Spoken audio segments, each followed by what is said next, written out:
All right, hello and welcome everybody to another episode of, or should we call it the special episode of ICC Men's World Cup. Today we have a galore full of stars.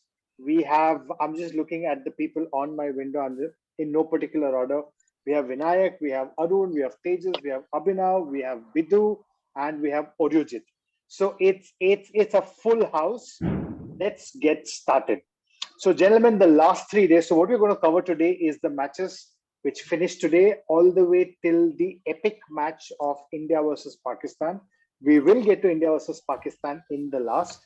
The Because I'm pretty sure if we talk about it at the beginning, we're going to take the next 30 minutes talking about it. So let's get started with the first question. The first question I have for you guys is umbrella the greatest invention man has made? Because it doesn't seem like, everything around us has changed, has evolved.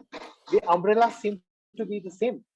Even our grandfathers used to use the same umbrella. People today in Australia during a cricket match are using the same umbrellas. So I just wanted to, this is one of those weird useless questions, but I really wanted to see if there is no way to improve the umbrella design, if that's the greatest design which man has ever made. All right, jokes apart, rain causing a lot of upsets in this World Cup. Yeah, I think I mean it's making the points table quite interesting because I don't think any of us are expecting the 1 point difference to come in, but it's going to spice up the race for the top two. We've got some big disappointments early, right? Like Australia losing a match, England losing a match, and with these 1 point scenarios coming in, it's going to make the World Cup a little more exciting, or at least the group stage a little more exciting, because you never know who's going to just get 1 point ahead and cut ahead, right? So I know it's not great for fans who want to watch cricket. And just before this, we were discussing, and I was wondering, why can't we have something why can't we schedule something where there's no rain, right? But I guess just a byproduct of all the global warming and all of that, or seasonal shifts, or whatever it is. But it's made the point table more interesting, as less interesting as the pitch, the action on the pitch has become. Pitches again are going to become sticky due to being covered and whatnot. So it's leveled the playing field in many ways, and it's made the points table more exciting. And I think that's the only positive to pull out of this, though, right? But on that, sorry, I just had to make that point since we were talking about rain. South Africa and rain, the tragedy continues, right? I mean, yesterday they just had to get on the field, and I mean, I think somebody was saying that even if they did not even play a ball, if the umpires had gone on the field and the players, if the umpires had just signaled play and then the rain came down, they would have won.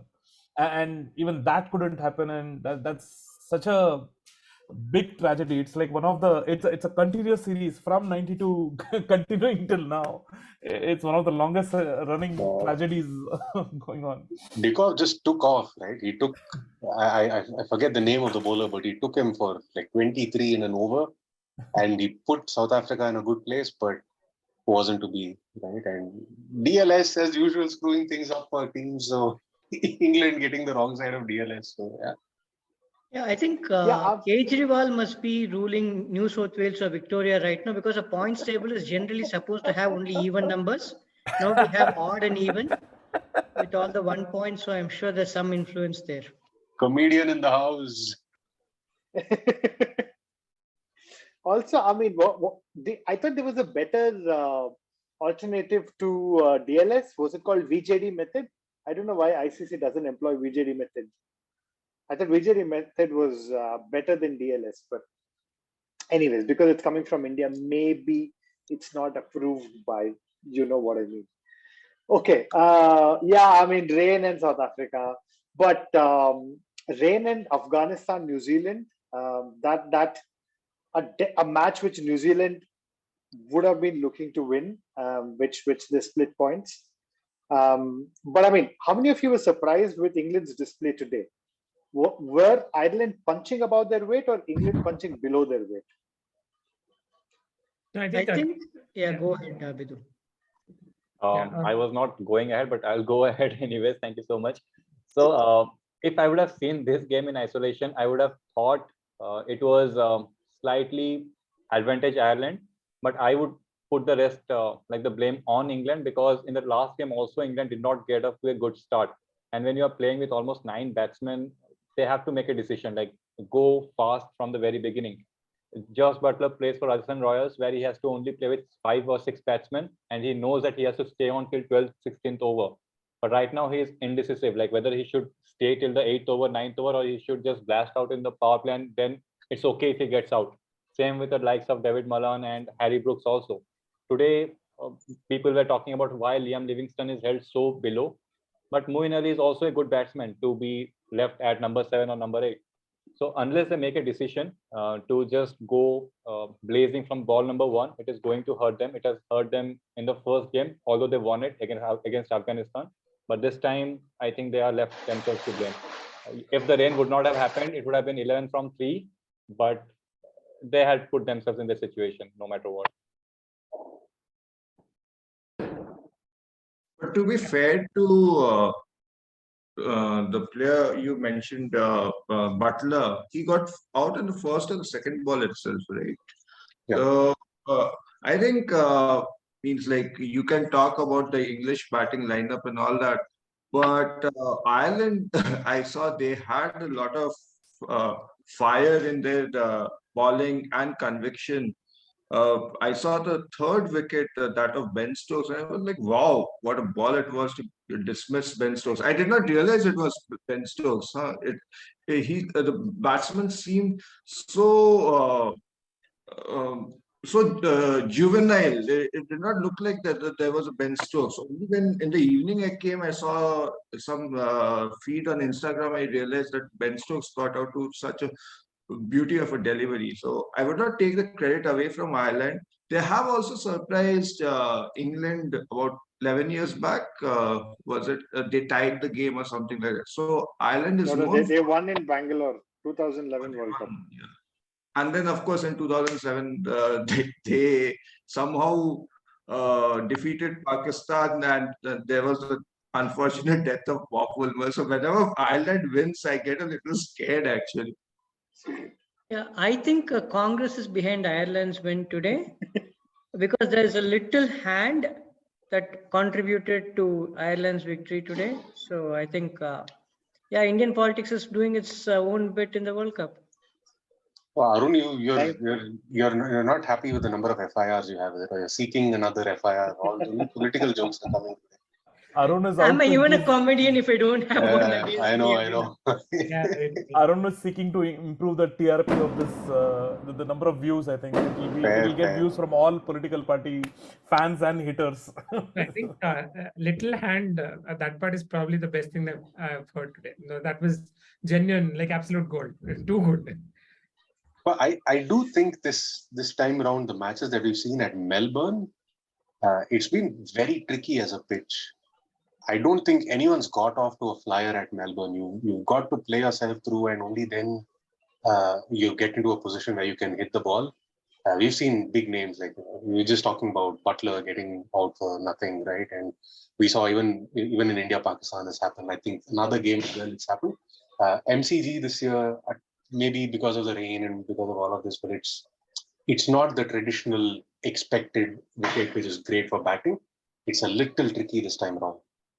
I think it goes back to the Ashes in 2019, if I'm not wrong. 2018, whenever they played in Australia, the pitch was dead, absolute dead. Melbourne Test match where I think Alistair Cook got a double century, and there was absolutely nothing to the bowlers. And there were talks that maybe Melbourne will be stripped of the Ashes Test match as well. So since then, they've tried to improve the wicket a little more. I mean, even in the Big Bash, it's not like a batting paradise as it was before. I mean, hence the struggles with the Melbourne Stars as well. They haven't won BPL at all. But also, I mean, one thing's for sure, I think they have left a lot of grass on because we know that they have to schedule, 2 matches in one day, and it has to last for around 80 overs, rain permitting, of course. So all these things are contributing to whatever it was in Melbourne. But yeah, I think what the calculations that the team had was that Melbourne will be a belter and they will see a score of around 180, 190.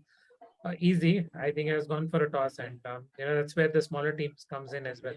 They work well with the limitations rather than the established teams where there is only one mantra.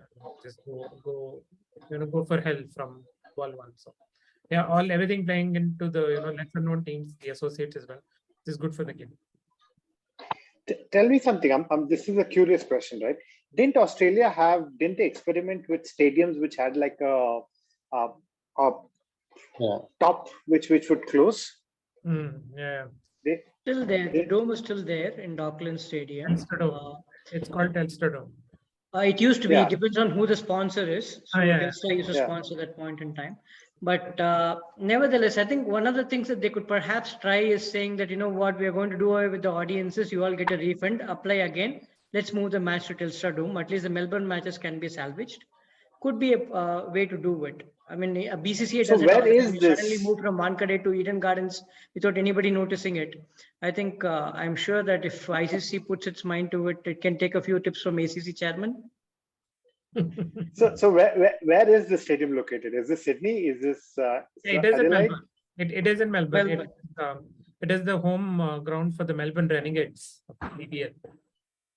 Are you guys serious? They have a stadium in Melbourne which has a dome which can cover, and they have been losing games to rain. Yeah, because it's the G, it's the big G. It's Melbourne. I mean MCG, right? MCG. You cannot shift matches from MCG. It's like committing a farce. It's hallowed ground for them, right? So it's been a while since any cricket match has been held. It's used for the footy matches. Just to show off, I watched both cricket and footy in that indoor stadium. The experience is pretty good. So it's just a question of hedging somewhere. And the fun part is all these games where the points are shared seems to be one with the so-called minnows. It will be a different deal altogether when an Australia-England gets into a sharing mode. Then it's a different deal altogether. Now it is with the minnow, so it may not affect as much as my sense, but we'll get to see it. Got it. Okay. So moving on from Ireland, England, and the Afghanistan, New Zealand. So we did cover South Africa, Zimbabwe. How I don't want to touch that nerve again, but I just wanted to talk about. I know so Zimbabwe's coach is pretty cheesed off, and I think it needed a Sean Williams to finally just stand there, not wanting to bowl, telling the umpires that this is the World Cup. Like, what do you want us to do? Types. And they also lost the fast bowler to the wet conditions, right? Was it Nagarwa, one of their opening fast bowlers. Yeah, returning around. Yeah. So yeah, I mean it's unfortunate. Had they stayed on for like what Vinayak said, right? Had they just come back, played, South Africa would have won. Or had they stayed on for another over, I'm sure De Kock would have killed the score. But well, South Africa and rub of green never goes their way. I think it's time for them to change the color of their jerseys. Okay, on that bad joke, let's move on to the Australia versus Sri Lanka game. How many of you, I mean, Stoinis innings, let's that's a separate segment by itself, right? Let's talk about, was it Stoinis being lucky? Did Sri Lanka get their tactics wrong? Because Lahiru Kumara was bowling like he belonged to an other different class. So I'm not sure if Sri Lanka got their tactics wrong by not bringing him back when Stoinis was batting. I think Stoinis accelerated so rapidly, right? I think in a matter of 2 overs, he turned the game, right? There really wasn't, okay, let's see how this happens. Then we'll bring that strategy. By that time, he finished the game, right? But on Australia, I just want to mention that their middle order is the most threatening middle order out there. Beginning with, I think Maxwell, Stoinis, Wade can chip in, and who else do we have there? Tim David. There you go. So we've got 3 or 4 astounding batsmen. Mitchell Marsh is in there. Sorry, Mitchell Marsh. Right? Tim David comes a little later on. But these 4 batsmen have shown in the last 6 months that when they turn things on, they play stick cricket. Right? It's no longer a game of cricket. They can hit sixes at will. Right? And it's working well for them, because their top order is really struggling. I don't know what's happened to Warner. I've never really rated Finch as a fantastic batsman, so I'm not surprised by him struggling. But that middle order, man, those 4-5 batsmen can turn any game. The way Stoinis was playing that day, I don't think it would have made any difference whoever is coming to bowl. He was clubbing everything out of the place, right? So I think they're a force to watch out. Yeah, I mean, talking about the strategy, I mean, the tactical part of it, I don't think Sri Lanka made much of a difference or probably mistake because they gave the ball to Vanindu Hasaranga and they were already depleted with Fernando not being there. So you can say the pitch did not aid that much because it was in Perth, although it was not in Walker, but still the pitch was something which is conducive to pace bowling.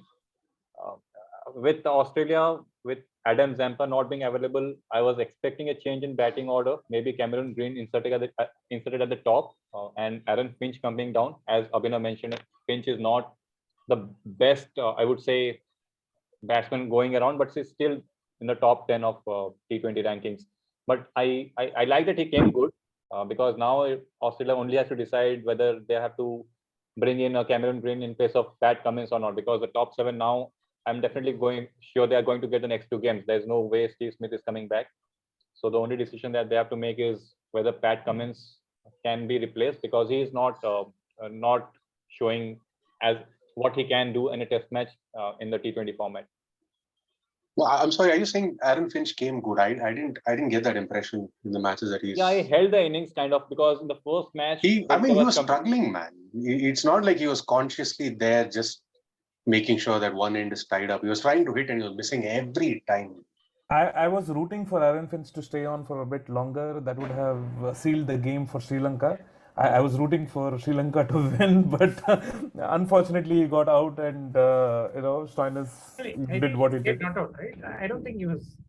Oh, he was not out. He was not out. Sorry. Yeah. Sorry. I mean, but yeah, the others. Which is probably why Stoinis played like that. He said, "Listen, I give it to this man.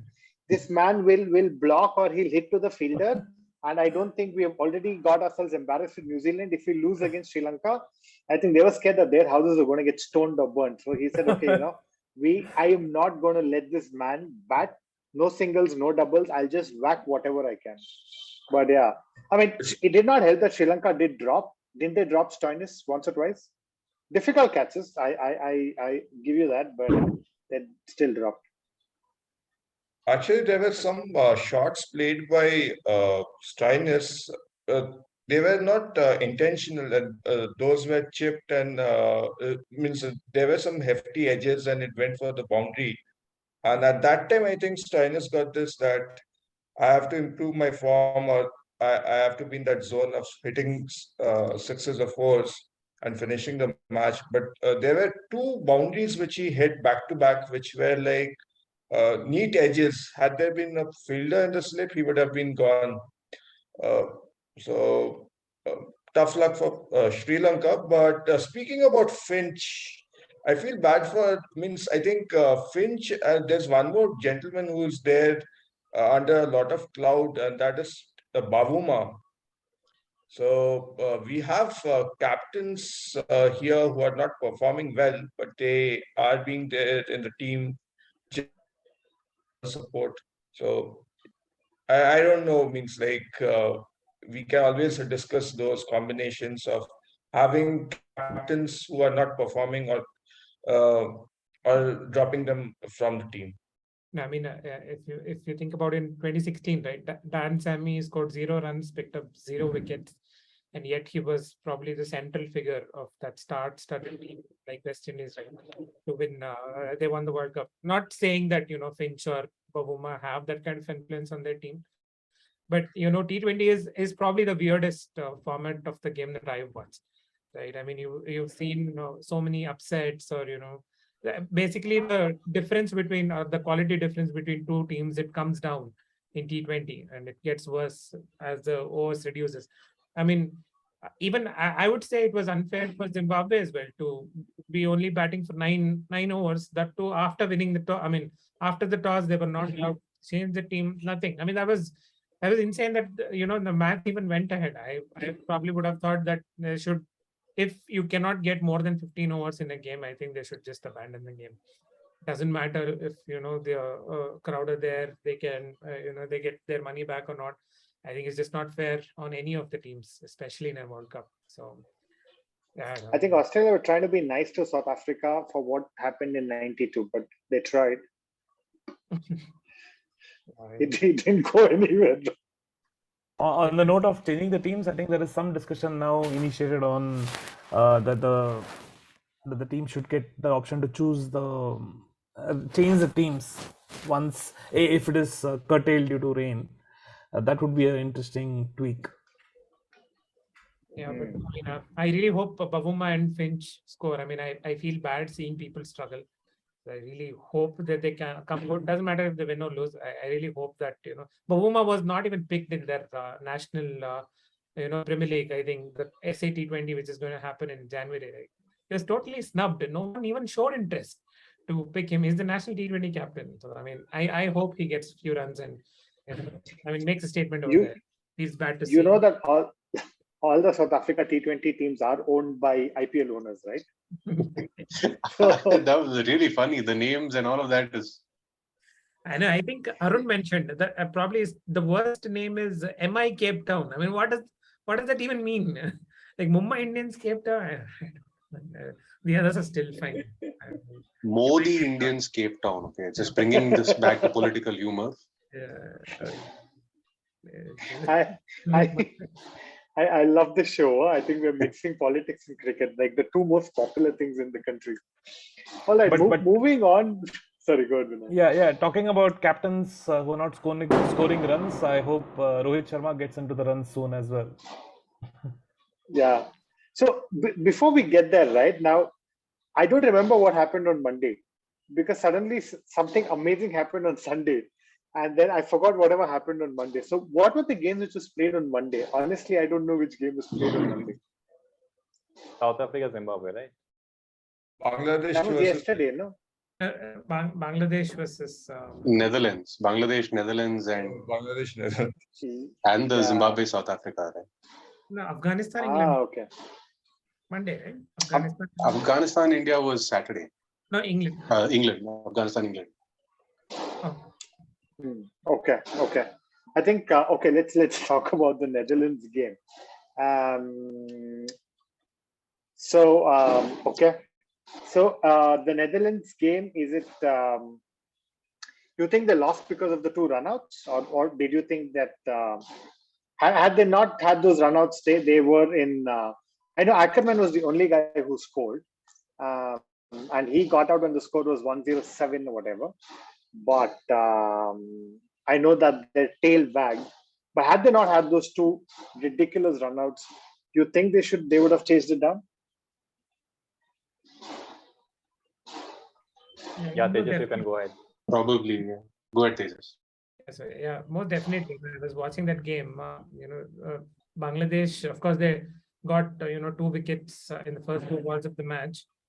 But I think they were nervous in the end. They knew that 145 was they don't have that cushion to go all out attack as well. So they were nervous, and the way Ackerman was playing them pretty nicely, he didn't give them a chance at all till the time he got out. So they really were nervous. I think those 2 runouts were a proper gift. I think at this level, you cannot make. I think Max O'Dowd, right? I thought his run out was he seemed to be in good nick, and then I thought his run out was probably the worst. Yeah. Okay. What was the other game? Afghanistan versus England. Yeah. Is it just one question for you guys? Do you think Afghanistan is heavily in Australia now with the kind of pitches? Do you really think that their spin heavy team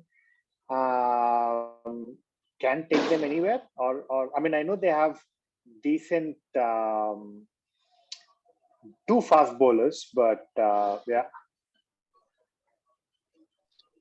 Yeah, I think there's spin bowling and then there's Rashid Khan, right? I think it's just the brilliance of Rashid, and I think to some extent Mujib as well was excellent. Also, I felt the batting team was also playing it a little cautious because the total that they had to chase really wasn't huge, and I got this sense that they're just trying to just play it out and then go win the match comfortably. I didn't really think there was a significant threat, that Afghanistan posed. It's just that the batsmen decided to take it cautious. That's my reading. I may be wrong. Or they did not want to slip up like what happened today. Yeah, I mean, they have to score at least 145 on these pitches. They have to defeat the squad of England, Australia, and New Zealand. They had a chance against England because I thought their spinners have a better chance against England batsmen, but they had very less score. You could see still they put England in trouble, but if they only had scored 20-25 with odd runs, but you understand the Afghanistan players getting accustomed to Australia because all of them, not all of them, but 60% of the team does play in Big Bash, so they are very familiar with the conditions. So it won't be difficult for them to acclimatize. It's just that how much runs they put on board. That's what is going to define their run in the tournament. Also, and the MCG, with the limited evidence that we have till now, it seems like it is more pace friendly, and the spinners may not have a major role to play so far. But the other grounds, I think it should still be okay. So I think the class of Rashid Khan and I think Mujib and everybody, I think it will still hold them good. But like Bidhu said, I think it's more about the batting also coming good. It's more like the India of 90s. I think it's like they still need either side of the team to match up to the other team working out. Yeah. Got it. All right, cool. Let's. I don't want to delay the inevitable any further. So let's talk about the big match, right? I know there's been a million reactions, but I don't have words to describe that match. But I really want you guys to talk about the India-Pakistan match. Has this been the greatest match? I know it's too early to call it, but has this been the greatest match of any India-Pakistan encounters?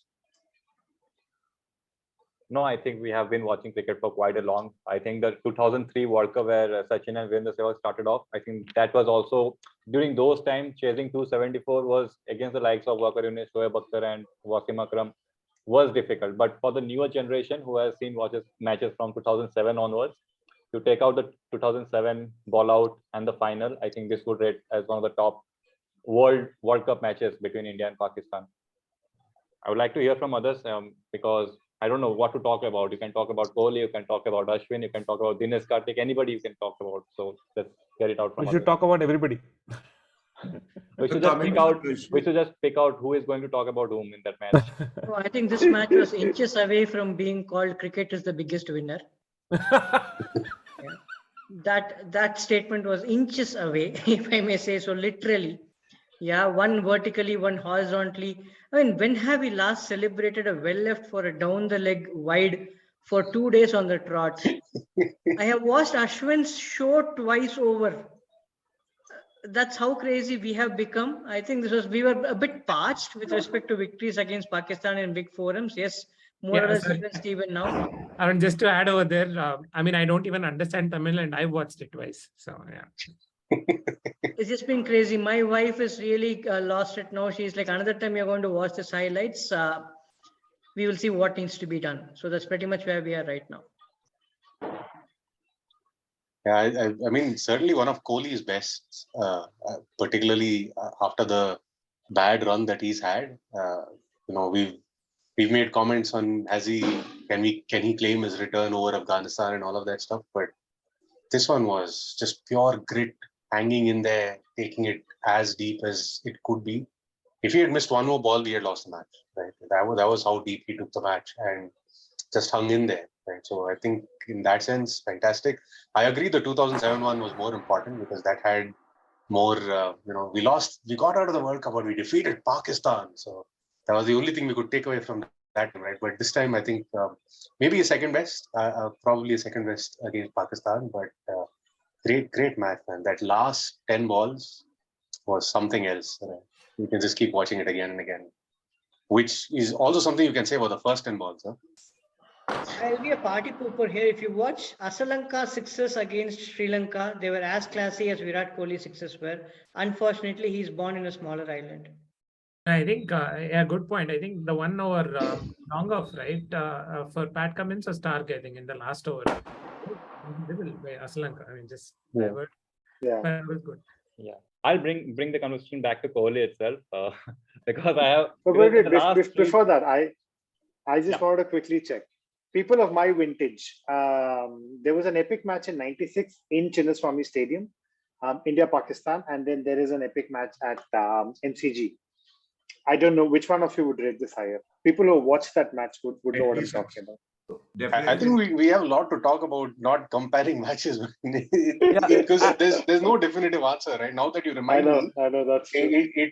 I mean, I remember that match was else as well, right? So And also this match has an edge over that because it's it's like snatching victory from the jaws of defeat. Right? That one, I mean, it was after Sohail did his harakiri. It was pretty much. Vinayak, are you still celebrating the match? It sounds like that, right? Yeah. Perfect ambience. Yeah. No, on that note, like on Kohli's note, I know much of India would have missed India versus South Africa one-day match, which just preceded the World Cup. But India was in a very, very similar situation. Sanju Samson was batting. They had some 40 odd to get in 2 overs, and they lost quite a bit of wickets. That's what Kohli separates Kohli from some other batsmen. I'm not going to talk about Samson here, but he ensured he hits those sixes against Harris Rock. He could have stayed back, thought, let me hit 4, 5 sixes of the last over and see him through. But he said, no, I'm going to kill the biggest threat that is coming from Pakistan. And that's where he, that's, I think, is a mindset of a champion from rest of the batsmen. And the shots that he played, I mean, it's only he could have played. Rauf was bowling balls that were not like 6-hitting deliveries, right? I'm not to take anything away from anyone else, but that entire over, even the over before that he bowled, he was unplayable. And even though Pandya was missing, when he came on the other side, there was this thought that yes, Kohli is in better nick, but what can he do against bowling like this on grounds that are as large as this, right? Because remember, Kohli plays in Chinnaswamy. Now suddenly you're at the MCG, right? There's like 2 Chinnaswamis out there, and there's balls that you can't hit for sixes that he's hitting for sixes, right? So it was fantastic. Yeah. I can't resist, Abhinav. So we should possibly call MCG Periyaswamy Stadium. Periyaswamy Stadium. Yeah, I knew.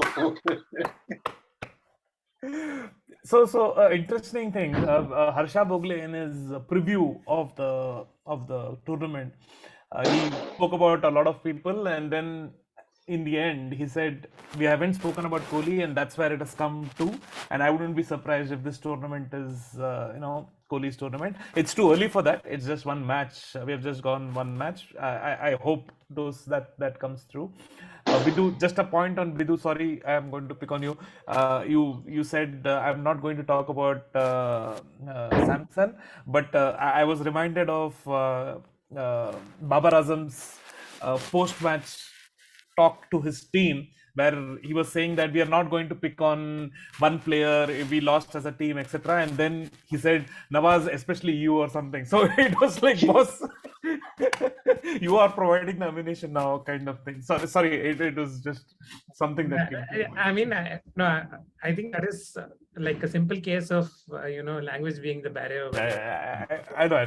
I'm just really nice. I think. But we are seeing the transformation of Kohli into Dhoni, sort of, right? I mean, he's getting into that as a senior statesman and this is like taking the match to the end, and that's very interesting to watch. This transition is really interesting to watch. Yeah, no, for those of you who understand Tamil and for those of you who don't, because there is translated subtitles. So Ashwin has his YouTube channel, right? So he's released a video. I'm sure a lot of you have seen it. In terms of what was going through his mind when he went out to bat. So it's very interesting. So I think when he met Kohli, he kind of compares the energy to the Jyotika of Chandramukhi or the Vidya Balan of Bulbulaya, right? Like it seemed like he was possessed. So, and he was telling him that you can hit here, you can hit there. And Ashwin was like, all I wanted to do was just get hit, put bat to ball and somehow win it, right? I was... because there was God hitting all those kinds of shots and God was telling me what to do.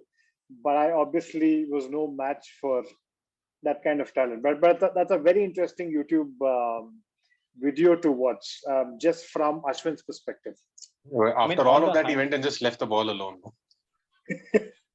Yeah, I mean, on the hindsight, that was a call which was taken that we have to pick Ashwin over Chahal, because any day Chahal would be the first choice spinner in the Indian team.